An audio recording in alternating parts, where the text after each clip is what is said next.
है ये कहानी है पति और पत्नी के ऊपर कि पति और पत्नी एक तरह से एक जिंदगी रूपी रथ के दो पहिए हुआ करते हैं। अगर एक भी पहिया गड़बड़ होता है तो उसे चलने में झटका लगता है, वो घर वो परिवार आगे नहीं बढ़ पाता है। पति और पत्नी में अगर संबंध विचार अच्छे नहीं हैं तो अभी घर आगे नहीं बढ़ पाता है। दोस्तों ये कहानी है पति और पत्नी के बारे में। आगे चल के ये कहानी आपको बहुत इंटरेस्ट होगी, आपके लिए बहुत अच्छी लगेगी और इसमें आपके परिवार में आपके घर में बदलाव जरूर लाएगा। ये कहानी है एक घर में एक पत्नी हुआ करती है, उसका एक पति होता है और घर में दो बच्चे हुआ करते हैं। घर बहुत संपन्न है, सुखी है, कोई बात की कैसी भी कमी नहीं है उस घर में। साथ साथ बहुत अच्छा पैसा भी है उस घर के पास, लेकिन समय जब खराब आता है तो नहीं शोहरत काम करती है और नहीं दौलत काम करती है। किसी का समय अच्छा होता है, चाहे हजारों लोग उस पर मुकदमे झगड़ा अन्य चीज़ें लगाते रहें, लेकिन उसको कोई ख़त्म करने वाला नहीं होता है, कोई मारने वाला नहीं होता है। जाको राखे साइया मार सके न कोई, बाल न बांका कर सके चाहे जगवैरी हो। कहने का मतलब ये है जिसका समय भगवान के पास से नहीं है, उसे संसार में कितने भी दुश्मन मिलें, कितने भी मित्र मिलें, उसे कोई ख़त्म करने वाला नहीं होता है। जिसका साथ भगवान ही छोड़ देता है उसे कोई बचाने वाला नहीं होता है।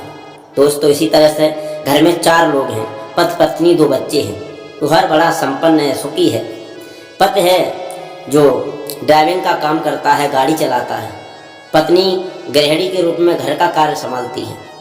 समय व्यतीत होता चला जा रहा है, अच्छी तरह से रह रहे हैं, लेकिन साथ साथ वो पति ड्राइविंग का काम करता था, गाड़ी चलाता था, आराम से ऐश मौज भी करता था।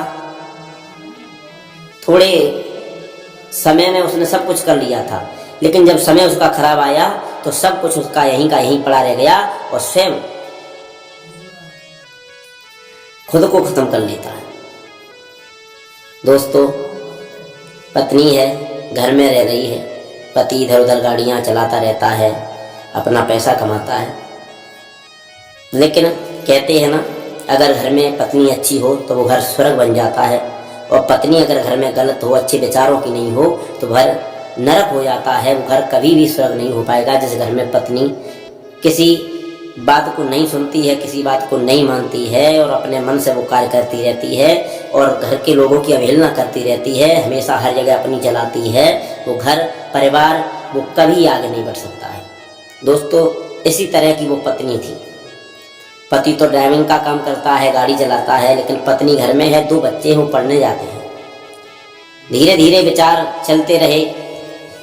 पति भी बहुत सहन करता है, अपनी पत्नी की वाणियों को सुनता है, समझाता है, लेकिन वो पत्नी कर्कशा स्वभाव की होती है। वो किसी की बात समझने की कोशिश नहीं करती है। वो हमेशा घर परिवार में, मोहल्ला में, गांव में लड़ाई करती रहती है। एक बार पति जब गाड़ी लेके जाता है, चला जाता है, समय के अनुसार जब उधर से लौट के आता है, गाड़ी चलाते समय रास्ता में उसका एक्सीडेंट हो जाता है और वो एक्सीडेंट किसी और के जरिए नहीं बल्कि स्वयं उसकी पत्नी ही कराती है। वो पत्नी कुछ गलत लोगों के साथ में मिलने के बाद अपने पति को मरवाना चाहती है और सोचती है कि हमारा पति मर गया, पैसा हमारे पति का जो कमाया हुआ है उस पर ऐश मौज करूंगी, क्योंकि अभी पति जीवित है इसलिए मैं इधर उधर भी नहीं जा पाती हूँ। अगर वो मर जाएगा तो मेरी ज़िंदगी बहुत सुख में और चैन में हो जाएगी। लेकिन दोस्तों ध्यान रखें, जब तक पत्नी के साथ में पति होता है तब तक लोग उसको पूछते हैं। जब पति नहीं रहता है तो उस पत्नी को कोई पूछता नहीं है कहाँ रहती है, किस जगह पर रहती है। बहुत विचार करती है कि मैं अपने पति को मरवा दूँ। दर्दों के साथ में मिलकर उसने अपने पति का गाड़ी द्वारा एक्सीडेंट करवा दिया। जब एक्सीडेंट हो जाता है, घर के परिवार के लोगों को पता चलता है तो वो घर परिवार जाते हैं, हॉस्पिटल में एडमिट करा देते हैं उस व्यक्ति को। लेकिन वो व्यक्ति हॉस्पिटल में एडमिट होने के बाद 1-2 दिन नहीं बल्कि उसका इलाज 17 दिन चलता है। 70 दिन बाद वो अपनी दम तोड़ देता है। जब दम तोड़ देता है, ख़त्म हो जाता है, घर परिवार के लोग बहुत रोते चिल्लाते हैं, कहते ये हुआ तो हुआ क्या। पति खत्म हो जाता है, उसका अंतिम संस्कार किया जाता है विधि विधान के द्वारा। अंतिम संस्कार करने के बाद सब लोग अच्छी तरह से रहने लगते हैं। दोस्तों, ये कहानी है अलीगढ़ के रहने वाली रोहित की। पति का नाम रोहित है, पत्नी का नाम नेहा है, और जो बालक घर में है लड़का, उसका नाम अमन है, और बेटी का नाम चित्रा है। 4 प्राणी होते हैं ये। जो रोहित है वो गाड़ी चलाता है, ड्राइविंग काम करता है, और पत्नी है जो नेहा, वो घर में रहती है। दोनों में बड़े अच्छे संबंध थे। कहते हैं कि संबंध जब बिगड़ते हैं, खटास आती है, तो स्वयं पति पत्नी को नहीं समझता है और पत्नी पति को नहीं जानती है। जब संबंधों में खटास आती है, संबंधों में बदलाव आता है, तो कोई किसी को नहीं मानता है। जो पत्नी नेहा होती है घर में रहती है, पति जो रोहित होता है वो गाड़ी चलाता है। जो लड़का है अमन छोटा है, ज़्यादा बड़ा नहीं है, 6 साल का है होता है, और लड़की जो होती है चित्रा वो 4 साल की हुआ करती है। 4 प्राणी है। पति उसका जो रोहित है वो गाड़ी चलाता है, माल ढोने का काम करता है, लेकिन घर में किसी बात की कोई कमी नहीं होती है। पति जो था जिद्दी स्वभाव का था, जो करता था अपने मन से ही करता था। अगर कोई उससे कुछ कहता है तो लड़ने को तैयार हो जाता था। और पत्नी जो थी वो कर्कशा स्वभाव की थी, नेहा, जो पति से बार बार गालियां देना, अपमान करना पति का, वो भी सहन करता रहता था, क्योंकि पत्नी होने के नाते। वैसे तो सहन नहीं करता था क्योंकि जिद्दी था वो, पत्नी होने के साथ साथ वो सहन करता था। और हकीकत बात है, पति और पत्नी का जो जोड़ा होता है वो जिंदगी रूपी 2 रथ के पहिए हुआ करते हैं। पत्नी की बातों को सहन करता रहता था क्योंकि उसकी पत्नी है। अगर नहीं करता है तो हो सकता है घर में गृह कलेश बढ़ जाएगा, हमारी आफत हो जाएगी। धीरे धीरे समय गुजर रहा है, पति भी गाड़ी चलाता है, पत्नी नेहा घर में रहती है, दोनों बच्चे पढ़ने जाते हैं। अमन और वो चित्रा लड़की है, पढ़ने जाती है। समय के अनुसार पति से थोड़ी अनबन हो जाती है उस पत्नी की। अनबन इतनी हो जाती है, झगड़ा इतना हो जाता है कि पत्नी ये सोचती है अब इस पति के साथ नहीं रहना है मुझे। भगवान बचाए ऐसी नारी से भक्तों, जो कि पति के लिए ऐसा व्यवहार करे।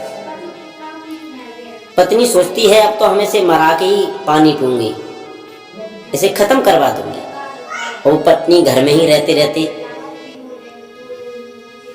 उसकी आत्महत्या करवाने के लिए चक्रव्यूह रच लेती है। कुछ अपने दोस्तों को बुलाती है और कहती है कि अगर हमारे पति मर जाएंगे तो हम आपके साथ में बहुत अच्छी तरह से रहेंगे, क्योंकि जो पति हैं वो हमारे बीच में टांग अड़ाए हुए हैं, इसलिए हमारे साथ रहने में तुम लोग असमर्थ हो। पहले हमारे जो पति हैं उन्हें किसी तरह से खत्म करवाओ। उधर तो दोनों की बात चल रही है, लेकिन पति उधर गाड़ी चलाता है, माल ढोता है। पत्नी अपने पति से फोन करती है, कहती है आप कहाँ पर हो? तो पति जवाब देता है मैं इस जगह पर हूँ। जो उसके पास में उसकी पत्नी के दोस्त थे वो वहीं बैठे बैठे सुन रहे हैं। उन्होंने लोकेशन लगाई और लोकेशन लगाने के बाद देखा है जिस जगह पे बताया था पति उसी जगह पर है। इसीलिए तो कहते हैं कभी किसी को कोई बात नहीं बताना चाहिए घर परिवार में भी, क्योंकि कोई किसी का सगा नहीं है। जो व्यक्ति अपने सच सच में बात बता देता है वो हमेशा घाटा ही उठाता है। पत्नी को जैसे बता दिया उसी जगह पर, जब लोकेशन डाली है तो उसी जगह पर पति है। पत्नी ने कहा ये मौका सही है, कोई भी कुछ कहने वाला नहीं है, कोई जान नहीं पाएगा, ऐसा करो तुम उसका एक्सीडेंट करवा दो। उस पत्नी के दोस्त भी गाड़ी ले जाते हैं, बड़ी गाड़ी ले जाते, और वो दोस्त साथ में है। और जो उधर से पति गाड़ी लेकर आ रहा था, देखा है सामने उन दोनों गुर्गों ने उसके पति की गाड़ी में जब मारी है तो वो गाड़ी फूट जाती है, और जो उसका पति होता है उसका 2 पैर टूट जाते हैं। जब लोगों ने एक्सीडेंट देखा उसे देखकर लोग दहला गए।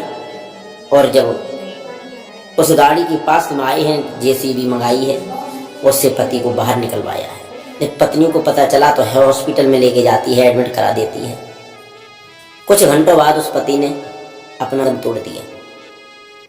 दम तोड़ दिया। जब खत्म हो गया, उसका अंतिम संस्कार किया और पत्नी, उसके घर के, उस लड़के के घर के सब लोग उसका अंतिम संस्कार करवाने में शामिल हो जाते हैं।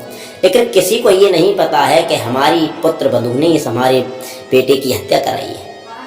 कुछ नहीं पता होता। सब मामला शांत हो जाता है और दोनों ऐश मौज से रहने लगते हैं। कुछ दिन बाद जो पति खत्म हो गया था, उसके 2 बच्चे थे, अमन और चित्रा। दोनों पढ़ने जाते थे। पिता का साया सर से छूट गया दोनों का। उनकी पढ़ाई भी बंद हो गई। जब पढ़ाई बंद हुई है, जिन गुर्गों के पीछे से अपने पति की हत्या कराई थी उस पत्नी ने, अब गुर्गे भी साथ छोड़ने लगे उसका। जब साथ छोड़ा है तो उस पत्नी ने अपने गुर्गों को केस लगा दिया। जब केस लगाया तो जो उसके मित्र थे जिन्होंने उसके पति को मारा था, उन्होंने भी उसे केस लगा दिया कि इसने अपने पति की हत्या कराई है, मेरे पास प्रूफ है। ये मामला अदालत में पहुंच जाता है। जब अदालत में पहुंचता है तो जज सामने खड़ा करते हैं उस पत्नी को, ये बताओ तुमने अपने पति की हत्या कराई?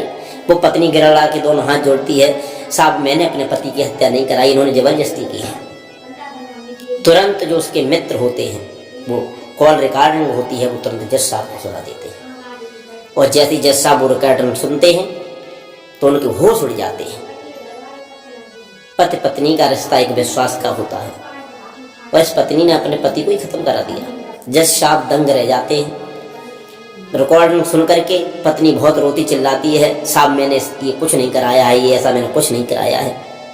लेकिन एक भी बात नहीं सुनते हैं वो जज, और उस पत्नी को उठा करके और उसके मित्रों को जेल भिजवा देते हैं। घर परिवार के ऊपर है कि घर में हर एक प्राणी को मिल के चलना चाहिए।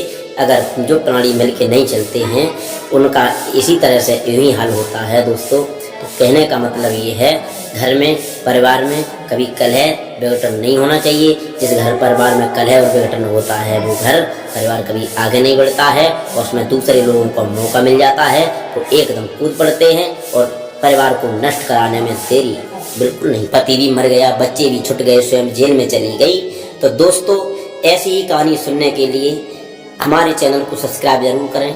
तो कहने का मतलब है, ऐसा कभी किसी को नहीं करना चाहिए जो घर परिवार सब बिगड़ जाए, दोनों बच्चे भटक रहे हैं। कितना अच्छा परिवार चल रहा था, उस दुष्ट कलंकिनी ने अपने पति को खत्म करवाने के बाद नहीं तो स्वयं सुख भोग पाया और नहीं बच्चों को सुख दे पाया देना चाहिए।